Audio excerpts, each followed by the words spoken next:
Sergeant Kym Ladell spat her coffee and coughed vehemently as she dragged Lieutenant William Hawks by his necktie and shoved him under the table. William, who was supposed to be his superior, sighed in exasperation as he spilled a bit of his latte, ready to complain loudly at how the sergeant pulled him. But the eccentric Kym put a finger over his lips and glared daggers at him as she crawled lower. Look at that! Kym whispered, her eyes shining, pointing to the cashier line barely seen beyond the tablecloth shielding their vision. William could only roll his eyes. Kym dragged him to this new coffee shop after she failed to recruit Lauren Sinclair into her taste-testing escapades for the day. My treat! Kym offered Lauren, but Lauren only replied that she had other plans for the day. That's what she's been saying for months now every time any colleague asks her out. It's not really weird, since she was a known workaholic, but there was a time when she didn't refuse invitations outright. So William's eyes grew wide as he saw his childhood friend acting very friendly and familiar with a man. He squinted his eye to make out the profile of the person she was talking to. The man was vaguely familiar. Wait, isn't that Lauren? William began as Kym shushed him as he put an ear against the tablecloth. As much as William thought that doing that was stupid, his curiosity got the better of him, that he also neared his ear to the thin veil shielding him and Kym from the eyes of Lauren.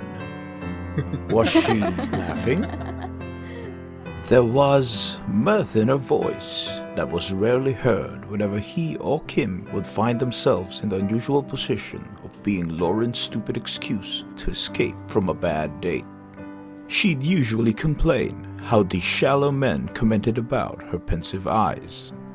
As a matter of fact, they haven't heard about any failed date stories from her recently, not these past few months.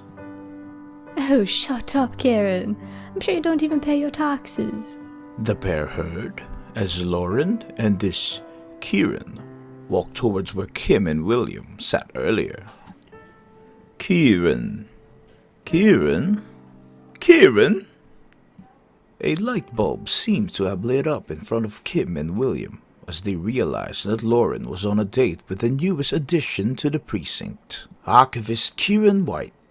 The man just joined their office a few weeks ago, but he was already steadily becoming one of the most popular bachelors with the ladies of the 11th. They didn't even recognize him right away because he looked and acted a bit differently from how he does in the precinct.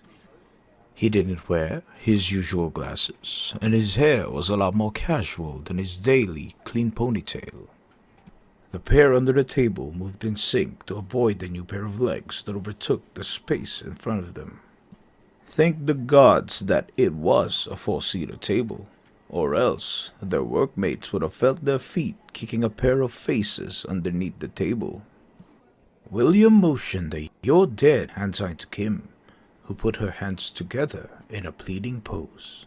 It didn't matter anyway, as if he'd been caught dead doing this, so he had no choice but to go along with this very ridiculous scenario. When Hermann gave them the mission to spy on their workmates, this was the very last image to cross his mind. Of course I pay taxes, darling. You think I'm such a lowlife to do something as stupid as tax evasion? I'd rather not the police bring down my door for something as trivial as tax. Lauren snorted, but he called her darling, and she allowed it. They continued talking, well, bantering actually, that William started to feel ashamed that he's eavesdropping on his friend who was obviously having a good time on this date. Kym, however, continued to listen with a fascinated look on her face. What a shameless friend. And he thought she was against this whole spying the office mates for the spy thing. You know, officer, I am so tired of you ignoring me at the office. Deal with it. You know it's part of our original bargain. Thank me, subordinate. I'm merciful. Wait, what? They've known each other even before Kieran became the new archivist? William and Kym lock eyes, but they seem to be assessing the situation differently. William was baffled, and Kym was invested. There was a bit of peaceful silence settling on the couple sitting on the table. Look, I know we're acting all fine and good now after your pathetic attempt of... Who are you calling pathetic? For starters, for the second time, I had to carry you to my apartment again after your heavy... I am not heavy. Look, Lauren. They heard Kieran sigh, his voice lacking its previously flirtatious tone. The air suddenly felt tense and somber. Even Kym stopped making faces that matched her mental commentaries to the conversation happening above. I'm sorry for what happened that day. Another moment of silence passes. I know. You don't need to explain. There was a bit of tapping on the table. Mugs were being lifted and put down.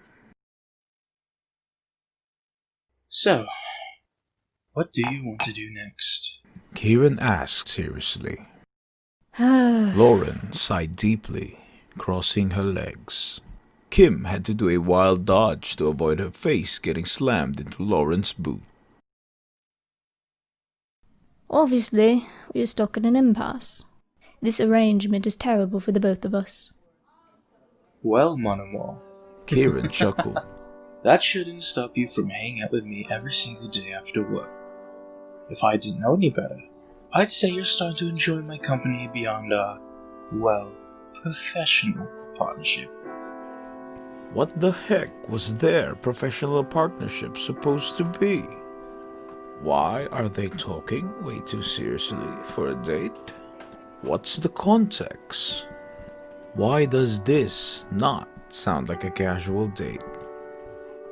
William had so many questions. Lauren didn't answer for a while. Let's go to your apartment.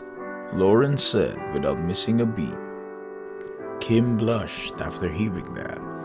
William's mouth, on the other hand, gaped at the fact that Lauren casually asked a man that they go to his apartment.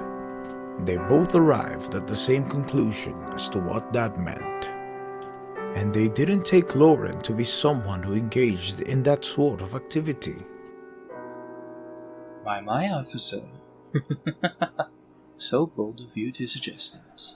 Kieran responded in a teasing tone. It was very weird for Will and Kym to hear him speak that way, when in the office he's so serious and straightforward. It was even more weird that it was being directed at Lauren, who would be usually disgusted with such talk. All the girls who belonged to the newly formed Kieran White cult in the office would probably commit manslaughter if they witnessed this. And both the lieutenant and the sergeant can only pray for Lauren's safety. No wonder they kept their affair a secret from the entire 11th precinct. Lauren and her archivist date stood up at the same time and left the cafe, resuming their quips and teasing as they walked away. Kym crawled out of the table with sparkling eyes, while William gasped for fresh air as he grabbed the top of his chair. I cannot believe what just happened. Kym exclaimed enthusiastically, putting her arms above her head to stretch her back as she settled on where Lauren used to sit. Yeah, I know. I can't believe we just wasted an hour crouching under a cafe table and listening to a very private conversation. William said in a deadpan voice as he climbed back up to his chair, arcing his back in an attempt to remove the stiffness. He tried his best to ignore the weirded out stares of other people. Two police officers emerging from under the table after another police officer and a police station employee left the very same table. He hoped to whatever god there was that Hermann won't ever hear of their behavior today, or they'd probably become the #1 suspects for loot. Isn't it exciting? Kym mused, obviously oblivious to the fact that they were being stared at by the other cafe patrons. They seem to be an adorable couple. I cannot believe she's been hiding him from us. Maybe she just doesn't want us snooping around. William said, resting his forehead on his hand to keep his headache at bay. I wonder if he's ever called her eyes pensive. It's none of our business. And they've been dating even before Kym became our archivist. Is it a forbidden love? Kym chatted away, rocking her feet and kicking Will's legs in the process. William ignored it, as he was simply happy that his friend Lauren seemed happy. We should do a stakeout. Kym declared as if it was her best idea in years. What? No! We are not investigating Lauren's love life.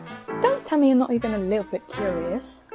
Oh, do you think they make out in the archives? Kym gasped. William did not need that scandalous mental image in his head. This is not what Hermann had in mind when he told us to spy on our colleagues. William groaned. Kym just grinned. This wasn't good. It's time for Operation Stakeout. William shook his head. Don't you dare drag me into this, Sergeant Kym Ladell. He attempted to order her, but William knew it was too late. After all, Kym always had the last say in weird situations like this.